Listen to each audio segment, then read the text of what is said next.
You're listening to InterviewTime. On January 1st, 2007, Bob Lyren arrived in Manila on what was supposed to be a month-long vacation to visit some friends. He ended up staying in Asia for the next 13 years, living and working for extended periods of time in the Philippines, Thailand, and most recently Japan. In March of 2020, as the COVID-19 pandemic swept across the world, he was forced to return to his hometown in Ohio. But instead of spending the lockdown isolated and indoors, Lyren decided to take an open-ended solo motorcycle trip across the United States, documenting his journey in a motovlog called No Direction Home. In this episode, Lyren and I discuss his adventures traveling and living as an expatriate in Asia, how engaging with and assimilating into foreign cultures has enriched his experiences living abroad, and how going out on the road and into the unknown is helping him find his way back home. Bob Lyren, welcome to Interview Time. Thanks for having me, man. Congratulations on launching your podcast. Thank you. You have been producing a vlog. Correct. And I think you just told me it's up to 17 episodes. And you're driving across the country on a motorcycle. It's I think you called it a motovlog. Correct. And you've titled it No Direction Home. And I'm just curious why you decided to call it that. That's a great question to start with because I don't know the answer. Right. I'm actually hoping that I'm going to figure that out over the course of this podcast. Right.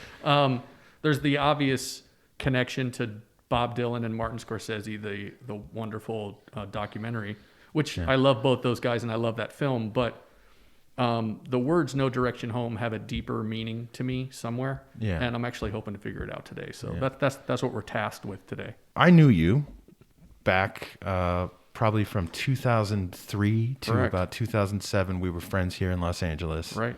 And you left the United States in 2007. I did. I left on New Year's Day, January 1, 2007. And do you think at the time that you moved away in 2007, were you looking for adventure? I didn't start by saying I need to go on an adventure, or there wasn't anything wrong with. I didn't feel like there was anything wrong with my life that I needed to do something drastic to try to change. So yeah, I didn't feel like, well, I need to do this. I'm going on an adventure. I kind of just felt like I was doing exactly what I should be doing. Right. I remember back in Los Angeles when I left Los Angeles at the end of 2006. Seems like a lifetime ago, but there was certainly a level of like influx. My life was a little bit in flux, and that I didn't have a lot of the common things that might hold a person down, like a mortgage or a family or a career that I didn't want to leave. So the opportunity to go was certainly apparent to me, but it wasn't like a sense of like, I need to get out, I need to get away. But now looking back on it, I do think that I was seeking out a feeling or an idea from myself that I wanted, but I wasn't aware of it at the time. What was the plan at the time? I was on the run from Johnny Law. I'm just kidding. It was not a front-loaded plan. So initially when I left the U.S., I went to the Philippines. I went to Asia. And I went there on invitation from some friends who had started a call center in the Philippines. And they invited me to come hang out. And initially, I was only going to go for a month. And then 1 month turned into 3 months, which turned into 6 months. And then I was like, well, I'll just stay for a year. And then I haven't been back in like 13 years. I mean, I've been back periodically to visit. Sure. But I haven't been back in 13 years. So when I left, it wasn't a plan to stay.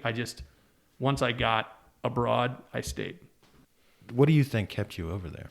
I remember, like I said, it wasn't a front-loaded plan. So it wasn't like, oh, I'm going for a job, or I fell in love and I'm going to stay with a partner. Or there's a lot of reasons that people move to different places. For me, the only thing I remember, or one thing that I remember, is that when I got off the plane in Manila, the Philippines is a beautiful country. The people are wonderful, but it's also a developing country. And so there's a little bit of chaos that comes with that. And you get off the plane in Manila and you're just hit with this wave of heat and, noise and urban environment. And I think for a lot of people when they travel abroad for the first time or when they spend time abroad, it can be a little intimidating, which, we can get into more of that later. But I just remember distinctly that I just felt totally at ease. I felt totally relaxed. There was no learning curve. There was no like adjustment period. Like I got picked up at the airport. We went to dinner and I was just like, oh, okay, yeah, I'm totally cool with this. Like, this is great. And certainly my eyes were like pies. I mean, I was looking around at all the stuff, but I wasn't tense. And so when I recognized that, and I thought, as time went on, why would I leave this place that I feel so comfortable and good to be at? So there was almost a sensation of like, I'm just instantly a sensation. I'm in the right place. I'm where I'm supposed to be. Exactly. I mean, I hesitate to use that word home.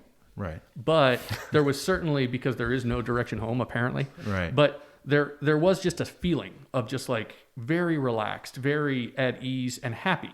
Right. Almost immediately. I just took to it almost like a fish to water, being an expat living abroad.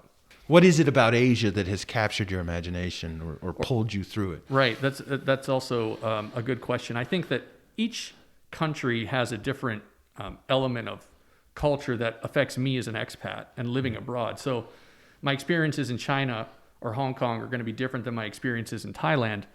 But for me, there's a simplicity and a sort of a groundedness in their moral and ethical approach to life. There's also a very relaxed attitude about being in Asia. It's sort of a mix between respectfulness and ease. Each country brings something different to the table, whether it's China or Vietnam or Thailand. I don't know that I could put my finger on exactly why, except to go back to my previous answer, which is that when I was there, I just felt totally at ease. Yeah. Not that I was uncomfortable or antsy or not happy when I was living in America, but there was certainly like a level of excitement that I maintain up until today. Like every day I'm aware, even though I try really hard to assimilate myself into the local culture, I'm aware that I'm a foreigner living here. So there's almost just like a built-in level of excitement of like, I'm not from here. And so I've lived it. And so I think it's that excitement paired with just a feeling of being at ease and happy to be there, which has sort of carried me through 13 years of living abroad. Is there one place in particular that you would consider to have been particularly formative? Each place certainly brought its own elements that helped shape me and shape my time in Asia. I think that my last stage, which was in Japan, had a profound impact on me. Living in Japan and being around that culture for 4 or 5 years certainly helped shape who I am. I will say that probably when I was in the Philippines, I remember at my end of the time in the Philippines sort of thinking and figuring out that like I'm much more patient than I used to be. And I think that that's also just a byproduct of being around Asian culture, which is not as extroverted as American culture. And so you have to learn to be a little bit more subdued, a little bit more patient. So maybe you can kind of walk us through a little bit of what you were up to in the Philippines. Sure. I was in the Philippines for about 5 or 6 years. And at the time I was pursuing media work, film and media production. I was working as a producer and independently, just kind of creating my own environment. And I got really fortunate in that I got hooked up with a lot of musicians that live in the Philippines. And these are wonderful musicians. Philippines is actually I consider the Philippines with the UK and the US to be one of the best places for music. Right.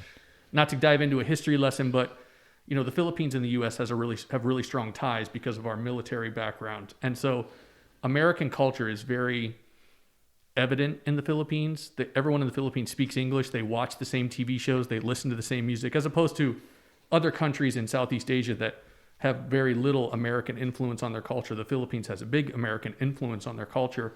And so for me to go there and do that kind of work was very easy.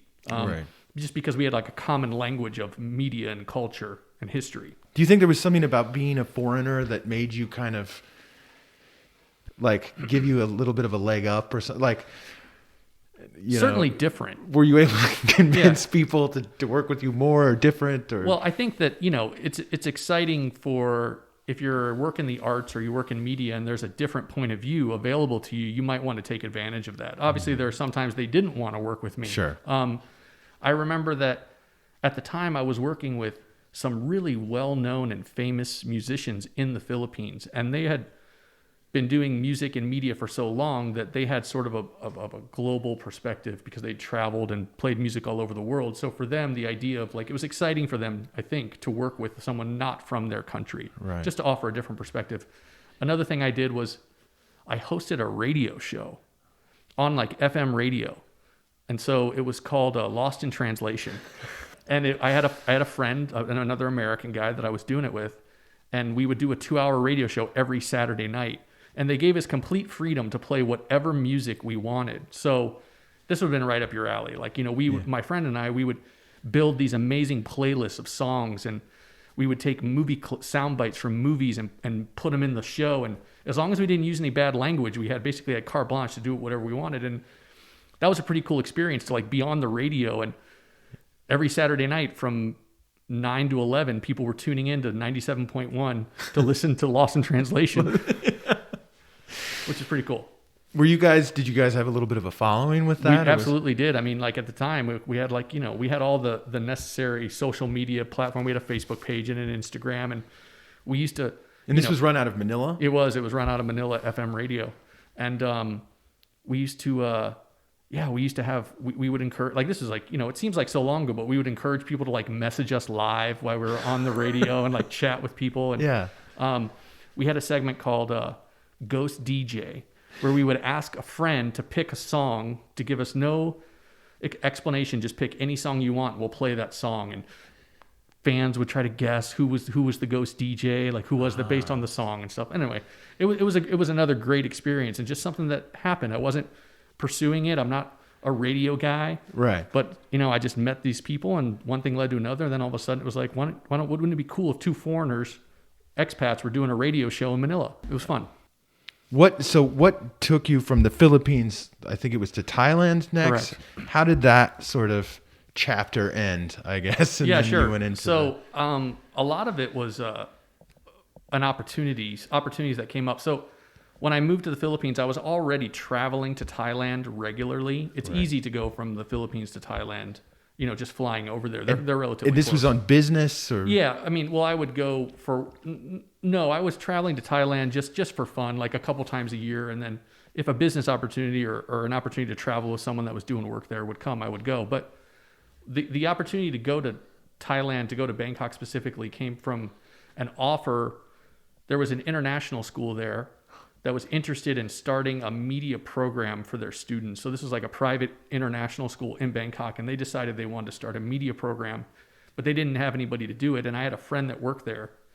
This guy said, hey, I know this guy in the Philippines that works in media, and he's a producer, and he might be willing to do it. So on my next trip over to Bangkok, I met with the school, and they explained what they wanted to do, and it sounded like a fun challenge and a fun adventure, so I decided to do it. So and what were they asking you to do specifically? Set up a multimedia film production type program for the students at this international school. So this would be a private school where expat kids or kids that are maybe have one foreign parent but live in Thailand want to go to school. And so they wanted a media program because their students were now, this was circa 2012. Right. So there was a lot of interest from kids that were in high school to start learning about media, and they wanted to start a program. Yeah, and I think things like social media and everything are going into full swing. Exactly. They're really starting to jump off. Yeah. Everyone's starting to get an iPhone and have a phone and using social media. So they wanted a program where they could kind of channel that. So I actually was totally in charge of developing the curriculum, how the program's going to work, what do we need to buy, what do the kids need to study, how's this going to fit into their social studies or their math, or their English classes, what kind of classes can they attend. So I spent 4 years building that program at the school.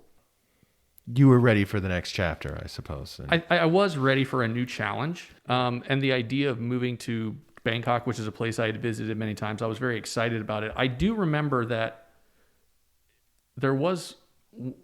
we talked earlier about formative experiences, and I think that the Philippines is Manila's like a first world city surrounded by a developing country. And I'd spoken earlier about like becoming more patient.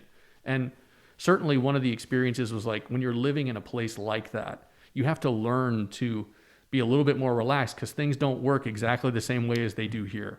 And I remember at the end of my time in the Philippines, even though I loved it, I was acutely aware of like, it's difficult to live here as a foreigner. And I did it for 5 years, but I was aware of the difficulties I was having and sometimes the stress of like just trying to manage my life in a place that I'm not from. And so Bangkok was a little bit more foreigner friendly. They had a little bit more experience just because of a longer generation of tourists and foreign influence. So, and I, like I said, visited there many times. So the idea of going there was almost like, oh, it might be a slightly easier for me to live there on a day-to-day basis. When you were in Thailand and you were in Bangkok and you were setting up this school, who were you hanging around with? I mean, who were your friends? It's interesting to me because when I was in the Philippines, all of my friends were locals. And I think that's because of the influence of like Western culture on the Philippines. So like when I would meet someone like a musician, for example, that was the same age as me, we might have read the same books growing up and watched the same TV shows. And so there's that cultural connection. You guys have and also the language. So like he speaks English very well, like fluently. And so all of my friends when I was in the Philippines were Filipinos. I hung out with very few expats. And then, as I said, when I moved to Bangkok, it was almost like, in terms of infrastructure and quality of life, maybe a step up. But my social circle was almost like a step down because Thailand has a more insulated culture. And ironically, Japan is even more insulated. So, and I was thinking just now, there's been like, this kind of progression as you've gone farther east. Exactly. Like, as I've gotten more into developed nations, my interaction with people on a personal level has gotten less and less. But in Thailand, Thai culture is very strong. They're very proud. It's a very vibrant and individual culture. And so I didn't have as many Thai friends as I did when I was in the Philippines. However, the trade-off was that I got to be a part of a stronger cultural identity. So it was almost like it was a trade-off. So when I was in Thailand, I actually hung out with more expats. They have way more expats in Thailand. In fact, I think more foreigners live in Bangkok than any other city in Southeast Asia. So there's a large expat presence in Bangkok. So I knew a lot of expats. And was there kind of a recognition among because you said your friends with more so with the expatriates? Did it have its own sense of community, I guess you would say? And what would be the characteristics of that community? Sure. So like all things, it changes. And it changed a lot while I was there. There was the Asian financial crisis, which I believe was 2008, if I'm not mistaken. After Southeast Asia recovered from that crisis, there was a boom of growth in Asia and also in tourism. And I remember, so the first time I went to Thailand was 2007. And then I moved there in 2012. The experiences that I had in 2007 were completely different than the experiences I had in 2012. Both like on a street level of like buildings are now gone, replaced by new apartment buildings, and not to be a person that's like aches for the old days, but it had just like a lot more. When I was there in 2007, you felt like a foreigner living in a foreign country, whereas now there's so much growth and so much development that it's almost becoming more, with growth and development, things are just becoming more neutral. And yes, and kind of globalized. Exactly. I mean, like, so you have this authentic culture that was there, mm-hmm. and then all this foreign money is now correct. Probably coming in. And like on a street level, like, Thailand's famous for its street food. Okay. And so when I first used to go to Thailand, like you could go eat dinner for $1, like the most beautiful Thai, pad Thai, noodles, whatever, for $1. And it was being prepared on the street by a Thai person with a push cart, and it was delicious, and it was $1. And there were streets of these people. That's how they made their living. Well, they're now gone because they built an apartment complex. You know, a bunch of foreign investors came in, or the Thai government or Thai businessmen built a luxury condo there, which is great because the city's developing, it's growing, but at what cost? And obviously, as a guest there, it's not for me to comment on that. Like it's their country, it's their culture. Sure. And if this is the way that it's going to develop, that's fine. Also, they may think that you're participating. Exactly. You're part of the problem. And so, but to get back to what you said, Thailand's called the land of smiles, and they're very friendly and very relaxed, but I always respected their culture. I mean, I still do, Sure. but so that insulation that we were talking about was never a problem for me.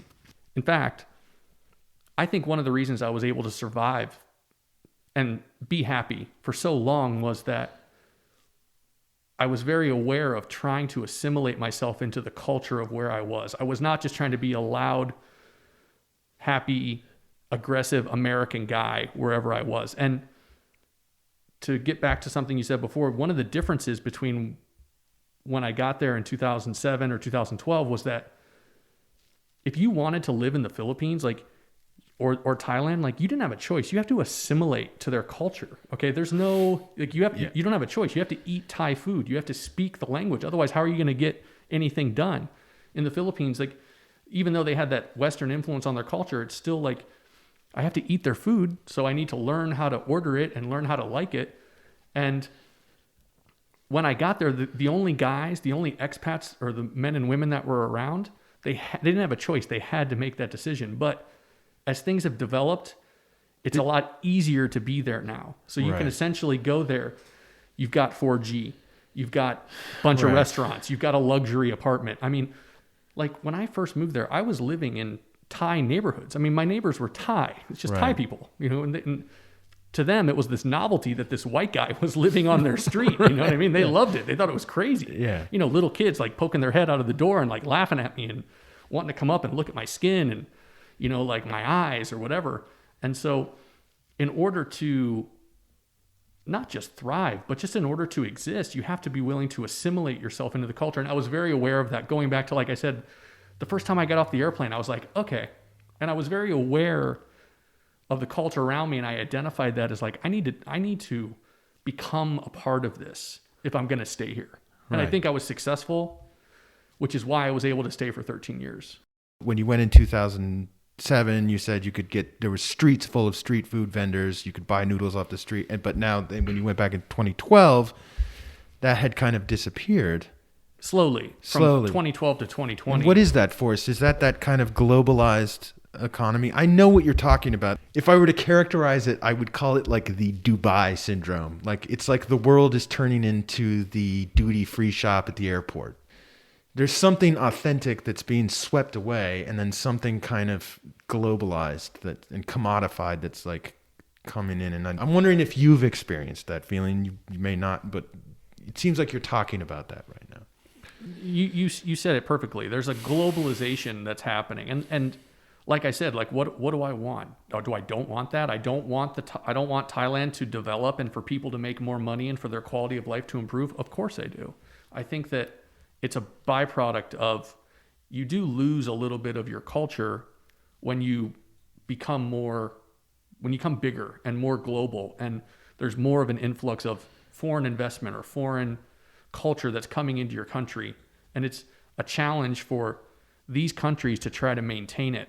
And I felt like the only thing I could do was to try to embrace their culture and practice it, so I could just do my little part of helping to maintain what I saw and what I liked about the place, learning to speak a little bit of the language, learning about their local customs, going to the temple on their holidays, things like that, and participating as a way of trying to help preserve it. Because I enjoyed it so much. This is why I was there, because I loved the culture. There was a moment, there was a thing that I saw happening, and it was tied directly to the generation behind us, you and I, and the advancement of social media. And we call them digital nomads in Asia. And what these are people that, this is all pre-COVID, of course. Sure. People that work from their computer, whether they're a graphic designer or they build websites or they work in some sort of social media capacity. And what those people were doing was living in Silicon Valley or living in San Francisco or living in New York, and they were doing these jobs. And maybe they would go to the office or maybe they wouldn't. And what I distinctly remember around 2012 was an uptick in young foreigners arriving, not because they wanted to live in Thailand, because they wanted, it was easier for them to live in Thailand. It was cheaper. Okay. So if you're living in San Francisco and you work as a graphic designer, well, you're getting paid a lot to do that job because you're in the American economy, but your rent is high, your costs of living are very high, you have to have a car, you have to have car insurance, all these things. And then what happened was almost like a couple people came over and said, wait a second, I can live here on $1,000 to $2,000 a month and have a great apartment. I can eat this delicious food that costs $1. Okay. Like beer, and to go out, the drinks are not expensive. Okay. Healthcare is relatively good. Everything was a fraction of the cost. Why don't I just, I have these world-class beaches and vacation destinations at my fingertips. And why don't I just do my job here? And so what I saw, I distinctly remember like starting to meet, like I said before, if you were living in Thailand, you had to want to be there, because it's not easy to live in a developing country in a place that you don't know, you don't speak the language. And so you have to make the effort. It's just like someone from Southeast Asia moving to America. You're gonna have to learn the language. You're gonna have to learn how we do things here. How do you do this? How you go to the grocery store? How do you drive a car in America? You have to learn all those things. Well, typically people were coming to America because it was a land of opportunity to improve their quality of life. And this was almost like a flip. They were going to a developing country like Vietnam or Cambodia or Laos or Thailand because it was easier to live there, and they could do their job from remotely. And so I distinctly remember around 2012 starting to meet more young foreigners. Like, what are you doing here? Like, oh, I'm a graphic designer. I work for a firm in San Francisco. I'm like, and they're there because it's easier, it's more fun, and just generally speaking, a better quality of life for them to be there. So now what you have is just from Vietnam to Cambodia, Laos, Thailand, Malaysia, Indonesia, a huge expat population of young people that are working remotely. And do you... and I don't like them. Okay, I was just going to ask you, were these your friends, or these well, no, they weren't. And it's were you kind of friends? Because you said you were friends more with the expats. You had a little group of expatriate friends. I did. Is that they were more of the related. old school? They were the old school guys. Yeah, they were the old school guys. And can you tell us a little bit about them? Yeah, sure. So, well, let me address. It's not that I don't like these young people, but what my issue was that I'm like, you didn't have to go through the struggle of assimilating yourself to the culture in order to survive. Yes. I'm better off for that because I'm now more tied to this place, and I'm more invested. I wanted to be as Filipino as I could be. Right. I wanted to be as Thai as I could be. I wanted to be as Japanese as I could be.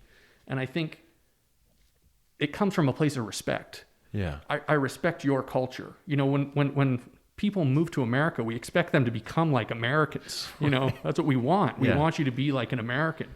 And so the same's true on the other way around. From Thailand, you even went a step deeper. Now you've gone into Japan. And Japan, this is a famously difficult culture to kind of assimilate into as a foreigner. Almost impossible. Right. You're never going to be accepted. You're never going to be looked at as like an equal.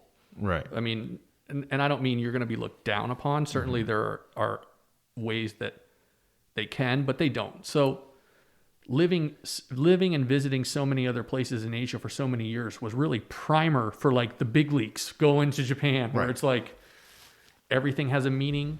Like, it's not America, it's not big, it's not showy, it's all very subtle and right below the surface, and you have to be careful exactly what word you use and how much you bow and how fat, you know, like everything has like meaning. And that's part of, you know, what we love about Japan is that I didn't understand I relearned what respect and honor, those stereotypical things that we know about Japan and their history, they're all true.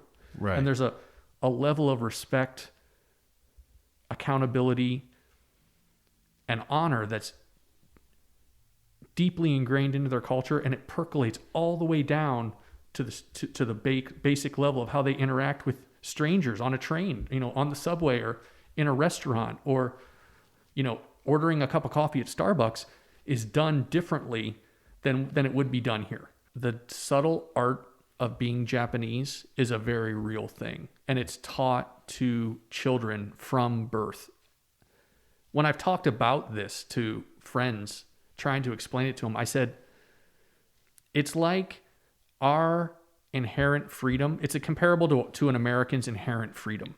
Like, we are the freest country in the world. Like, you and I, our freedom is something that we were just is instilled in us from birth.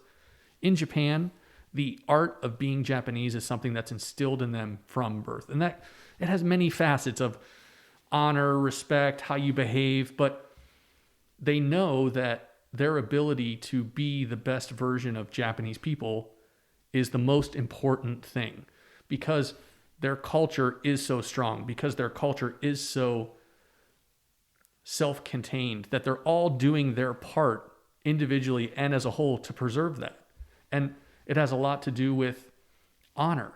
It's a very important word in Japan. It's something we kind of toss out now too. We do. We have lost a sense of our honor. And there's at least there's sort of like, maybe you can explain this a little bit. There seems to be a slight difference in the definition maybe of honor.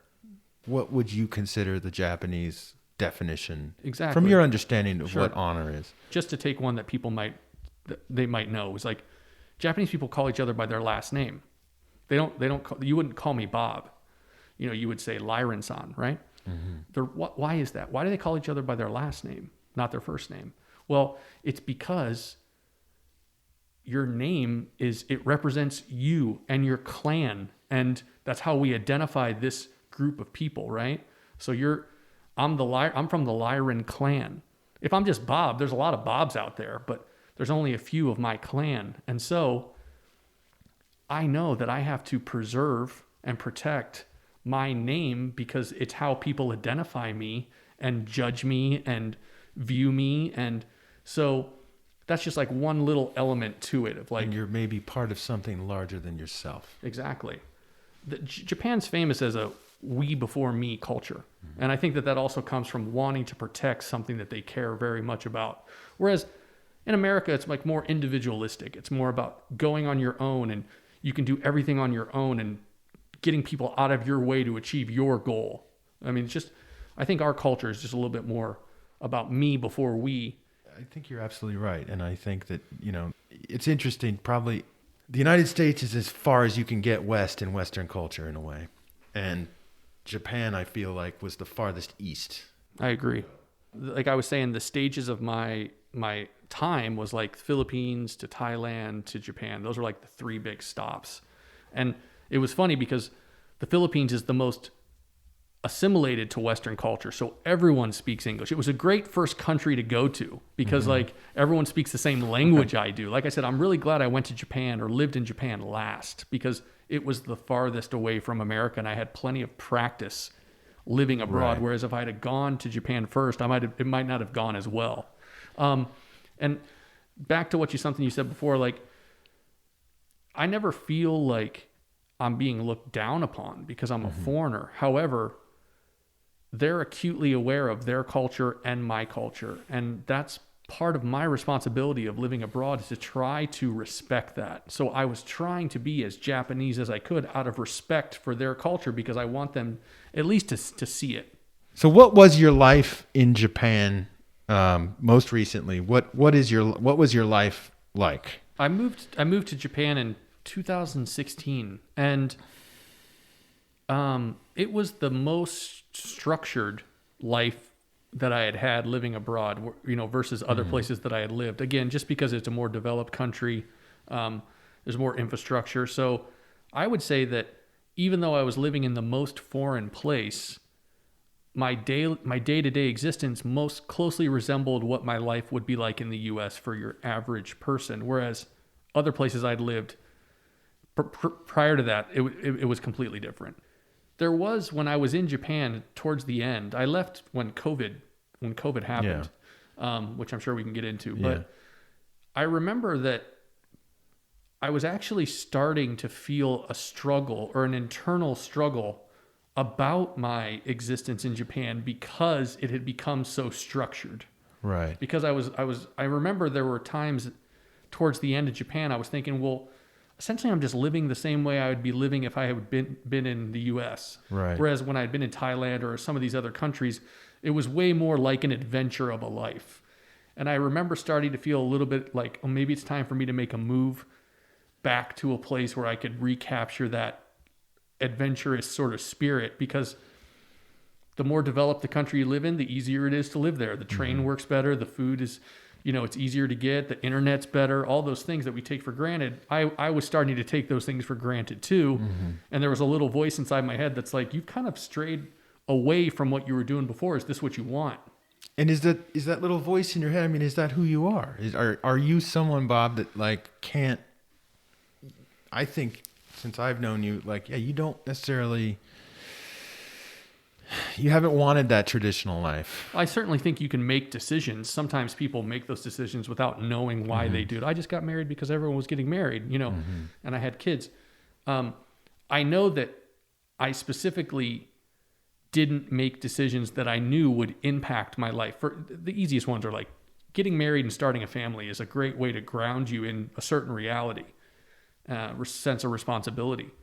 And I was aware of the fact that I had not done those things. And because I hadn't done those things, I had been afforded a completely different path of life that I was enjoying. And so I was acutely aware of that.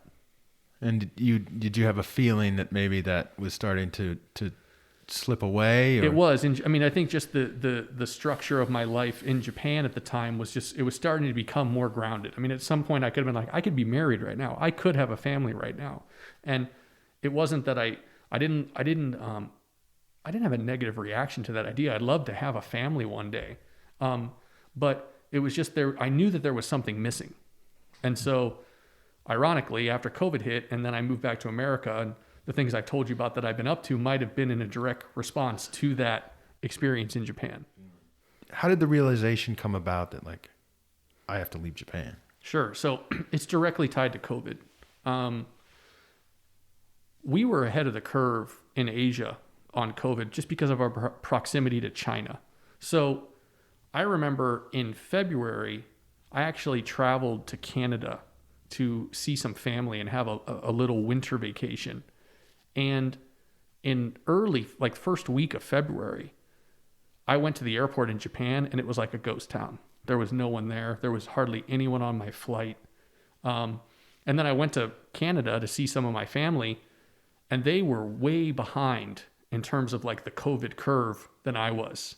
And then after I returned to Japan and went back to work, the big moment was when COVID broke in the US, things got more serious all over the world. I mean, we'd already had a problem with COVID in Spain and other parts of Europe, but when it broke in the US, it became bigger. And I remember specifically when the US government, the State Department, issued a statement which said, if you're an expatriate living abroad, there is a possibility that it might be difficult for you to return to the US because flights get canceled, airports get shut down, etc. So we're putting you on notice essentially, like anytime after the next 2 weeks, it could be more difficult. So if you want to return to the US, now might be a good time because you could get stuck wherever you are. When that happened, I was like, okay.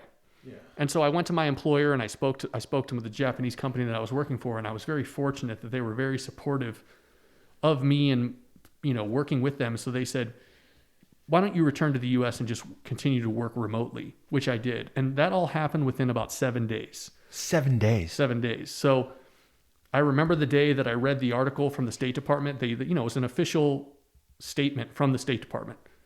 That day I went in and spoke to my boss, and I was on a plane 7 days later returning to the US. Wow. With a small luggage. I left a bunch of my stuff in Japan. I had all these belongings that you just acquire from living in a place for 4 or 5 years. I left all that stuff there, packed a bag, took my computer, and I flew back to the US. And the experience of flying back to the US, so this would have been like March.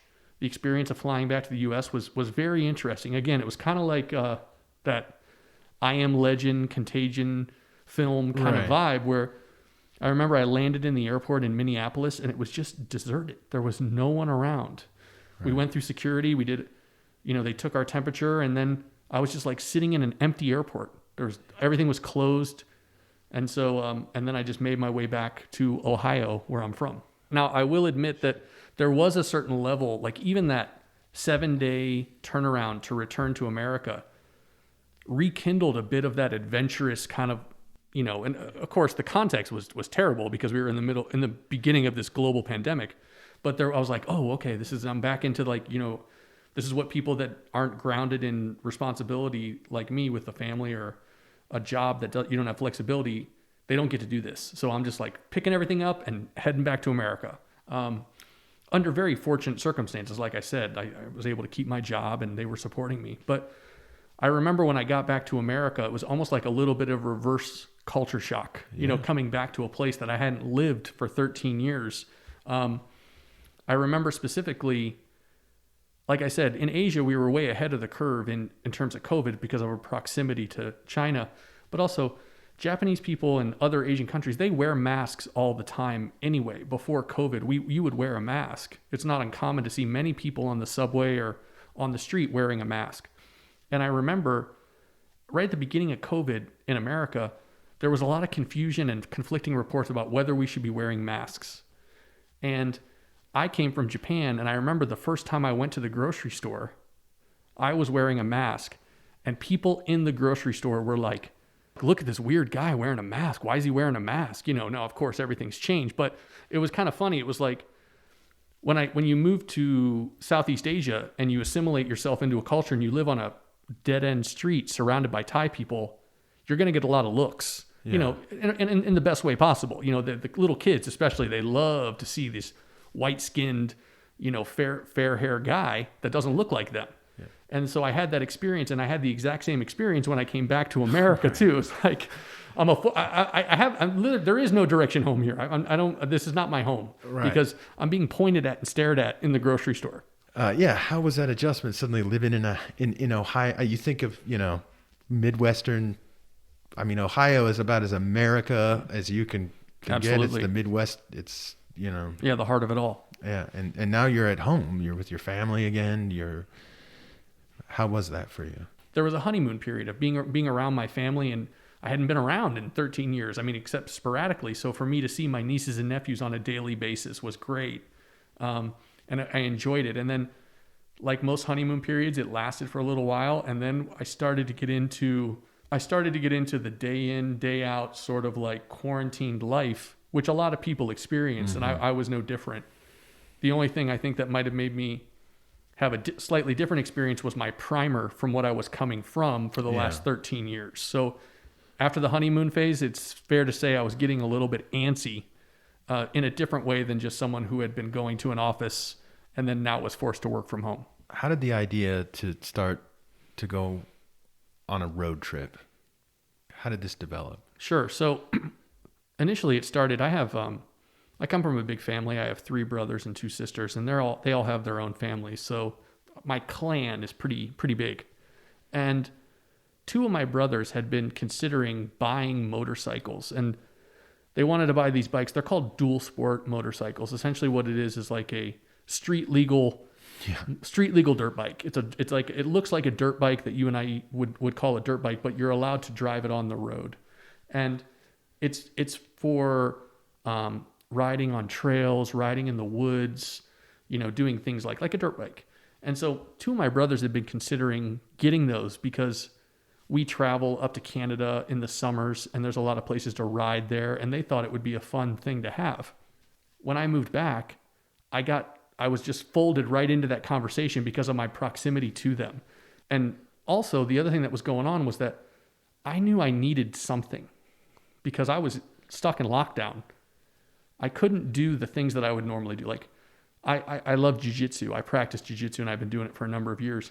I would say on the list of things that you shouldn't do during COVID, like rolling around on the ground with a stranger is probably one of them. I mean, short of like just walking up and kissing strangers, like doing jiu-jitsu with them is like a big no-no. Yeah. So that was a problem for me because like that for the better part of, I hadn't been doing jiu-jitsu for 12 years, but for the better part of 12 years, I've been doing Muay Thai, I've been doing boxing, I've been doing jiu-jitsu. I couldn't do any of those things. And that was a big part of my life. And I knew, I'm like, this is dangerous because this is a big void that I need to fill. And when my brothers were talking about buying these motorcycles, I thought, okay, that's an outdoor activity. It's safe. It's something that I can do. So I also decided to buy one of these dual sport motorcycles. And we bought them in May. And we spent the summer riding them, going on trips, day trips, weekend trips, week-long trips, just in the U.S. Like, we would go take our bikes down to West Virginia and spend the weekend riding on trails and camping or staying at a cabin or whatever, or taking day trips overnight trip to Southern Ohio and riding. And so we got into the early fall. And the thing about a motorcycle is that it's not a 4-season activity. You can't really do it in the winter. And the motorcycle, the dual sport bike, was filling a void. And I was like acutely aware of that. I'm not going to be able to do this anymore. And I'm going to be right back to where I started, except it's going to be colder. And I'm going to really have a hard time figuring out something to keep myself sane. Your sanity kind of rests on this bike in a way. Maybe, absolutely. It's my life raft. Yeah. Yeah. And so my brothers and I went on a week-long motorcycle trip in the early fall. And we went from Ohio to West Virginia, down to Virginia, back up to Maryland. And this is like 70% trail riding. We're not riding on paved roads. We're riding in the woods, and we're following a predetermined map. But it's not like it's not a road trip. It's a trail trip. And we did a week-long trip, and it was great. We had a great time. And on that trip, I remember sitting in a hotel room with one of my brothers. We had drank way too much wine. And I just said to him, what if I went on a trip by myself? And thankfully, he was very supportive. And both of my brothers were very supportive of this idea of me going out on a trip by myself. And so we came back from the trip. And then honestly, just like when I left in COVID, I would say maybe 10 days later, I had decided that I was going to embark on a solo adventure through America on my motorcycle. So it wasn't something that I had been planning for 4 months or a year and doing research or trying to get a plan together. It was pretty quick. How did you decide where you were going to go first? I wanted to hedge my bet a bit because I wasn't sure, and I didn't really share this with anyone, but I was like, I'm the type of person, I want to be careful about how much I extend myself in terms of what I'm going to do, because I don't like the idea of like, I'm going to do this and then I don't do it. Right. And also, a very supportive family, mom and dad, brothers and sisters, all very supportive of me, but also like, want to be careful about they already had the primer. I've been living abroad for 13 years. But that being said, now I'm back. So there could have been a sense of like them holding on, Yeah. And so for me to be like, hey, I'm taking off on my motorcycle, see you later. They might be like, whoa, wait. So I kind of hedged my bet and I said, what if I just do a trip down to New Orleans? That was the plan. What if I just go to New Orleans, then I'll come back? And actually the way that I framed it to people around me was, I'm going to try to go to New Orleans. Because actually one of the things I was worried about was that I had done trips, but I'd always done trips with other people. I was concerned, like, what if I get out on the road and after like 4 days, I'm like, this sucks. I don't like this. I'm not enjoying this. Then I'm gonna have to turn around and come home. So I didn't want to do like the big, okay, goodbye everyone. Good luck. Take care. Send us a postcard. And then 4 days later, I'm back. Right. I didn't want that to happen. The initial plan was I'm going to drive to New Orleans or at least I'm going to try. And then after I'm done, I'll probably come back.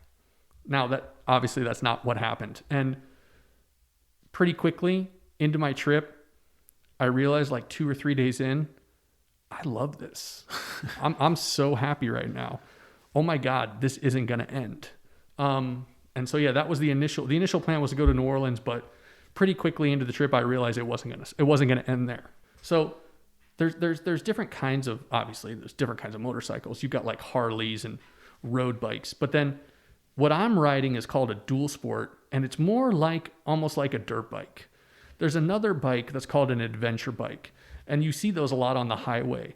There's like BMW 1,000 horsepower bikes or 1,000 cc bikes. They're bigger. They're almost like little mini cars, you know. I'm not riding one of those. So when I started the trip, I knew already that I didn't want to take the highway. It was almost like I wanted to do the blue lines. I wanted to take back roads and travel and see different places on my way to New Orleans. The goal was not just to get there as fast as possible. I wanted to have the experience of going there. So that definitely influenced my route and the way and the way that I was driving there. So where was the next The route destination after that? After I finished in New Orleans, I made my way over to Florida and decided to go down to Key West and go to the southernmost point of the United States. And then from there, every point after that was just picking a new destination, future destination to go to, and I'd stop places along the way. And I haven't stopped. I enjoyed day 1 as much as I had enjoyed day 47. Right. Day 62, day 23. They're all separate days that have their own little they're all chapters, and they all have a unique, it's all part of a bigger experience. How did you outfit yourself, and how much thinking went into that in the beginning of the trip? So it's all a learning curve, and that's part of the fun for me. Like I said, this wasn't something, I mean, I did a little bit of research, but I knew that I was going to make mistakes and do things the wrong way, and I wanted that to happen. And one of the mistakes I made right off the bat was I packed way too much stuff. I actually packed like I was going on a week-long trip, whereas I had everything that I would need. And that just adds space and weight to the experience, which you don't want. The goal is to get things as streamlined and small as possible. So actually, since I started 10 weeks ago, I've been shedding, what can I take out of my bag? Do I need that sweatshirt? Do I need this? Do I need that? Can I get rid of this? Can I get rid of that? And I've tried to strip down as much as I can. To answer your question, I think I have about 4 days worth of clothes. So I have to do laundry every 4 days. I travel with camping gear. So I have a tent, a sleeping pad, and a sleeping bag. I have the minimum amount of tools that I would need to fix the bike, and then the smallest amount of personal effects I can bring. A computer, charging cables, clothes, and that's pretty much it. And a phone. So how do you do your laundry? Typically, I switch between, sometimes I camp, sometimes I stay in Airbnbs, occasionally I stay in a hotel, but that's not very economical. And you just find spots to do laundry. Sometimes you wake up in the morning and you have a destination in mind, but a big part of your day is finding a spot that you can do some laundry. Well, how often, forgive me for asking this, but how often do you bathe? And where do you bathe? And were you present? Like, did you think about this before you hit the road? Like, I definitely didn't think about it before I left. I try to bathe every day. No, oftentimes like you're conscious of it in that you're picking spots. Like, oh, there's a campsite that has a shower. I'm going to stay there. And so you need to take showers. You need to brush your teeth and shave. And, that's important. And actually maintaining a good level of hygiene is important when you're on the road for 2 or 3 months, because you don't want to have, get in, you didn't get a blemish, skin blemish that turns into an infection. Now I have a problem. I have to fix this problem. And so it's important to do little things like that, like make sure you're washing behind your ears and taking care and eating well, because if you don't want to, get sick because you're not eating a healthy diet. I don't do a lot of cooking. A lot of guys cook, when they're camping. What I tend to do is, again, I can't eat at a restaurant because it's not healthy. So what I typically do is stop at a grocery store and try to get some semi-healthy food from a grocery store, and, eat a banana in the morning and try to keep a good diet. Have you lost weight or gained weight? Or? Well, so one of the problems that I've faced on this trip, one of the challenging things is a lack of exercise, because I'm on the road every day. So it's hard because I can't go to the gym. And so actually my New Year's resolution to myself was I need to start dedicating part of my morning or evening to getting some physical activity done, whether it's in my camp, going for a difficult hike, doing squats, doing push-ups, to try to keep my physicality back up. How many hours typically are you on the road every day? Sure. Like, is it, do you kind of try to keep that the same amount of hours on the road are you kind of setting a time limit? One of the things that's different about my experience than other people that might have done something similar because of my situation, I'm not taking a vacation for a week and going on a ride, which a lot of guys that ride motorcycles do. I'm more open-ended. So I don't have to get to a certain destination by a certain time, which would force you to drive a certain way or drive a certain distance. I have a little bit more freedom. When I first started the trip, I was very results oriented, particularly like that first week or two. I was like, okay, I just got to like get to this spot, then get to this spot, then get to this spot. And then after I decided or figured out that like I was going to continue this adventure for as long as I could, it started to become much more about the process. Like I'm going to detour and just go this way, and then I might double back and go a different direction. I wasn't on a destination orientation. In terms of how long I drive each day, I don't take the highways. I typically go back roads. And so I might only average about 45 miles per hour. So a good day for me would be about 300 miles, which is going to take me like 6 or 7 hours. How physically demanding is that to be riding on a motorcycle for 6 straight hours? One of the first things I did to my motorcycle to modify it was put on a new seat. So a motorcycle is like anything else. It's like there's a lot of things that you can change and add and take away to modify it, make it better.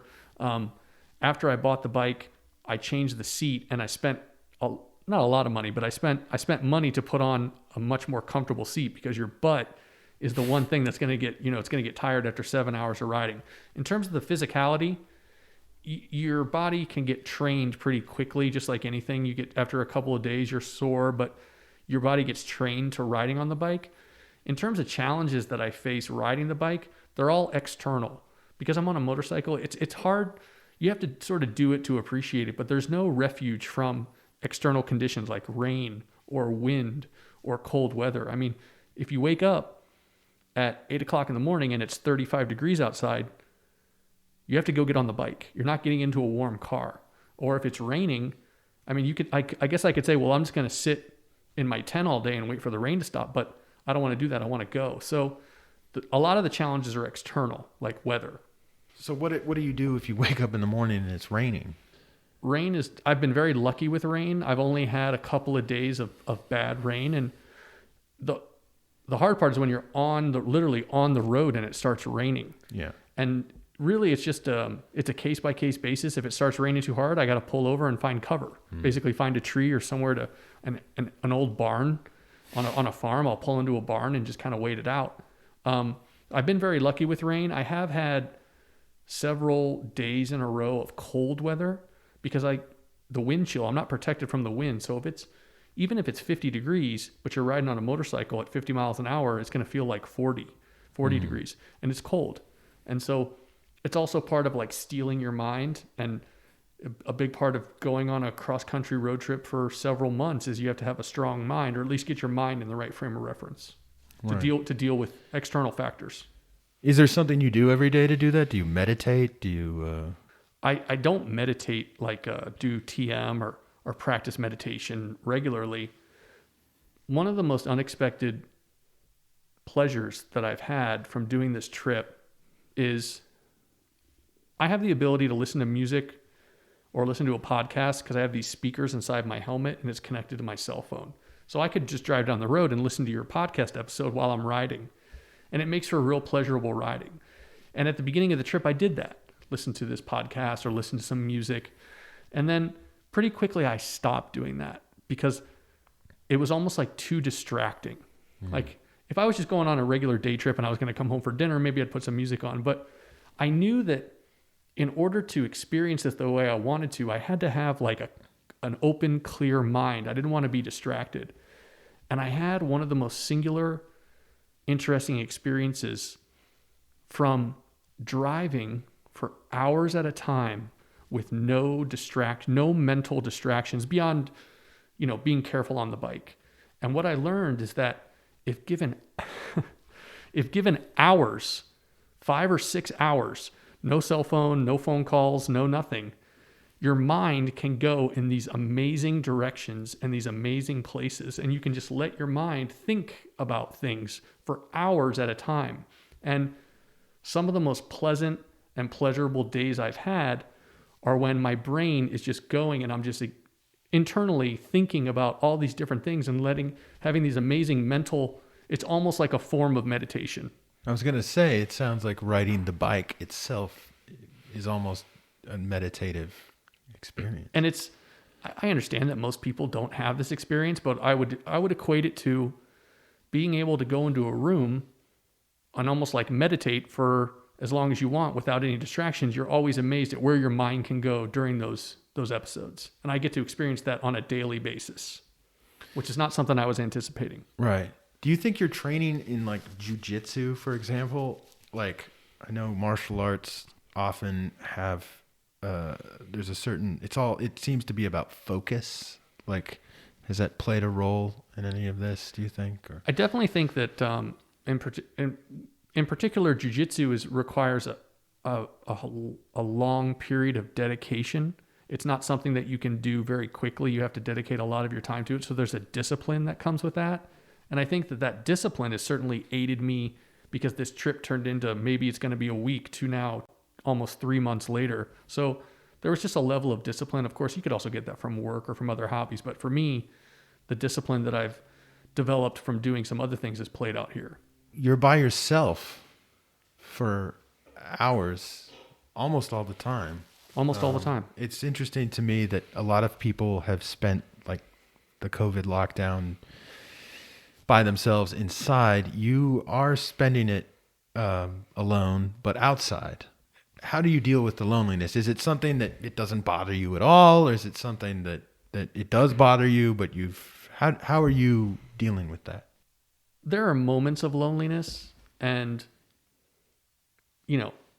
particularly if I've had a difficult day, like the weather was cold, or I made a mistake on the bike, or something happened that I wasn't expecting that wasn't good, it can contribute to that feeling of like, I'm alone, I miss people, what am I doing out here?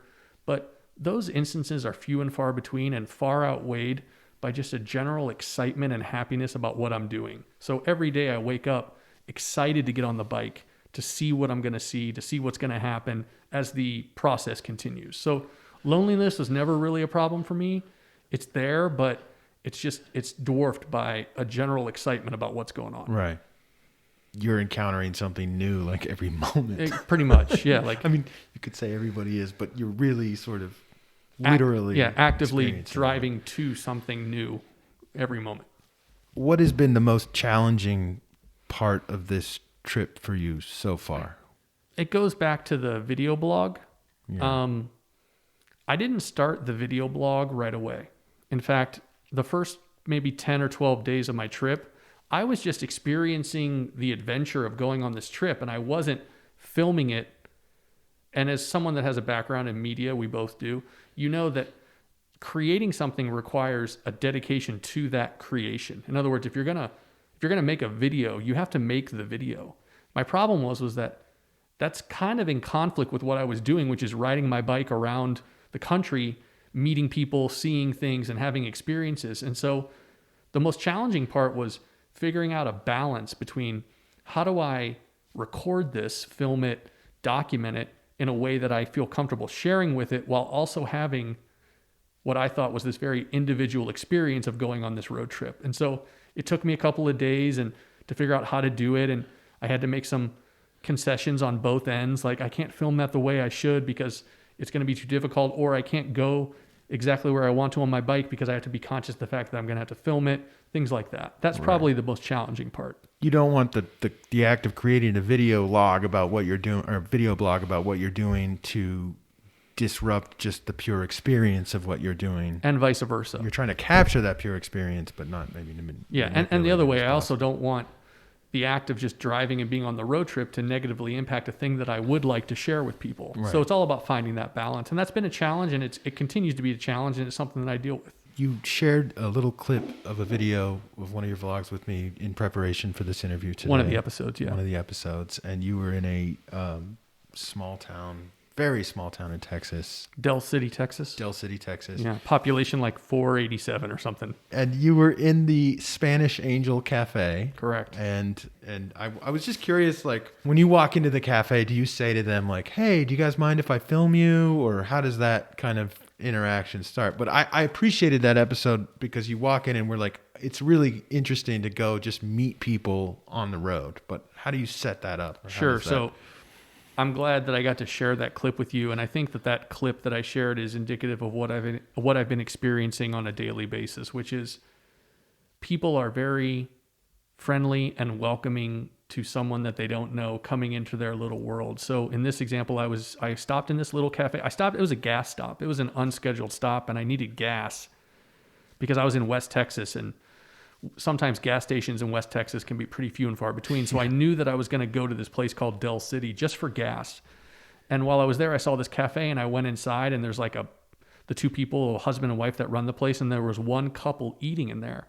And I ended up spending like an hour there because I just had the most amazing conversations with them. And I think that the fact that I'm on the road on my motorcycle is a great icebreaker because it's like surprising. It's like, people don't see that every day. So it's an automatic sort of like open window to a conversation. But for me, I actually feel like I'm the one that gets the better end of the deal because I get to meet people that I normally wouldn't get to meet. Like the guy, I forget his name, but really friendly guy, started asking me questions, ended up talking to him, and he's buying me beer before he leaves. And it's just a really nice gesture. I mean, he's just a stranger. Now, nothing unique happened except we just talked. Yeah. And then, if I had walked into that place and said, hey, will you buy me a beer? He'd probably tell me to get lost. But the fact that I just spent a few minutes talking to him about my experience, all of a sudden he's ready to buy me a beer. That happens to me again and again. People typically are okay with being filmed because I'm doing something. I'm not just someone that's just walking around filming people. I'm a guy on a motorcycle on a trip around the country, and I tend to film my experiences. You've been living abroad for 13 years. You've been having this incredibly epic adventure. How do you think the country has changed or is changing since you last lived here? One of the things that I think is pretty interesting is I think that America has become much more of a me first. There's like a me first prism through everything. And I think that might be related to social media. And of course, there's tons of material, the people talking about this, but it is kind of evident, I think, in politics and culture and the way that people approach things is there is just sort of a me first attitude is more amplified than when I lived here 13 years ago. That being said, I don't think that I'm surprised, but I'm pleasantly, I always enjoy these amazing experiences I have with people I meet along the way. Americans are still very kind, friendly, love to talk, walk up to a stranger on a motorcycle at a gas station and strike up a conversation. I mean, essentially it happens every time I get gas, I meet someone, and there are people that want to come up and talk to me. And so I am reminded about how outgoing, friendly, and approachable Americans are. How does your experience of the country now, and again, you're literally driving across it and you're going through small towns, small rural communities. You're probably going through more of those than you are large cities just Definitely. out of a necessity. How does that square with what you're seeing kind of those places being portrayed in the media, let's say?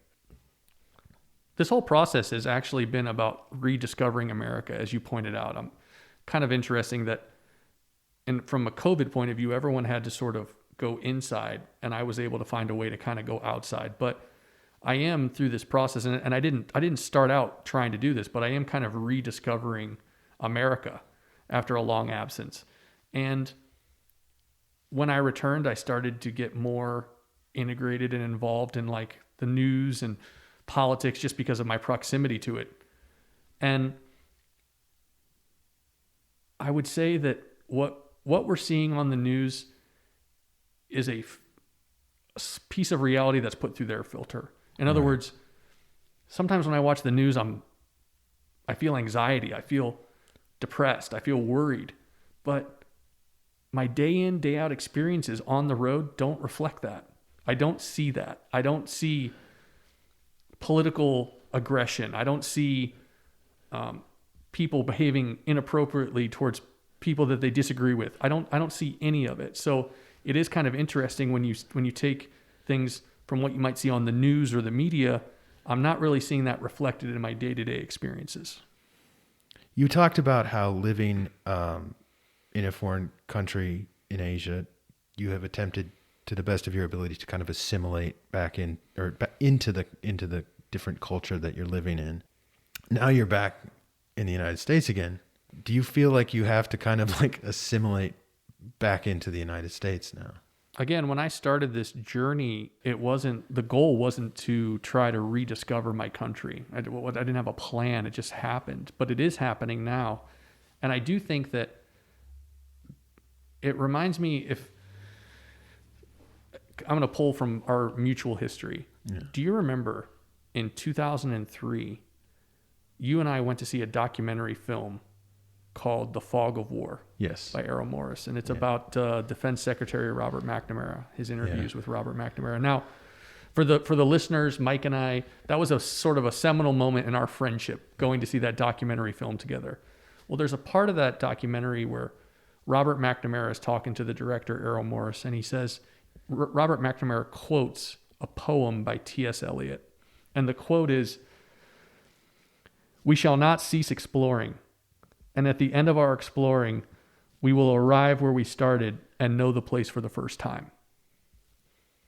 And that was 17 years ago. And that quote was always with me. I mean, I didn't reference it on a regular basis, but when we talked about doing this podcast, one of the first things that occurred to me was that quote by T.S. Eliot. And I think that to a certain degree, that's what I'm doing, is that I have never stopped exploring. And then now that I've returned back to the place where I started, I'm discovering it again for the very first time. And do you think, or how has living abroad for 13 years, how has that changed the way that you look at the United States? I think that's why I'm on the road right now. I'm trying to figure that out. Yeah. And I've been on the road for nearly 3 months, and I plan to continue, but that's the answer that I'm seeking. I should say that's what I'm seeking, and I'm not sure there's an answer there. Yeah. I don't know how I look at it differently. I just know that I feel like I'm looking at it for the first time. What is the impression you're getting when you're looking at it right now? The impression that the realization that I've come to is that I believe that it's more a reflection of the person doing the exploring, the person that's looking, rather than what it is that you're finding. It's like I'm much more interested in the wide variety of questions than I am the answer. So can I break for a second and tell you a little sideline story? Yeah. Kind of like a ship. It's bad luck if you don't give your bike a name. Yeah. So I named my bike, and I named it Hopper. Okay. After Dennis Hopper, Easy Rider. Okay. Right. Obviously, like Easy Rider, seminal movie about guys going on a road trip across America. The tagline for Easy Rider is, "They went in search of America and couldn't find it anywhere." Okay. The tagline for my series is, "I went in search of America and found it everywhere." Okay. Right. Everywhere I go, I feel like I am seeing what America is, for better and for worse.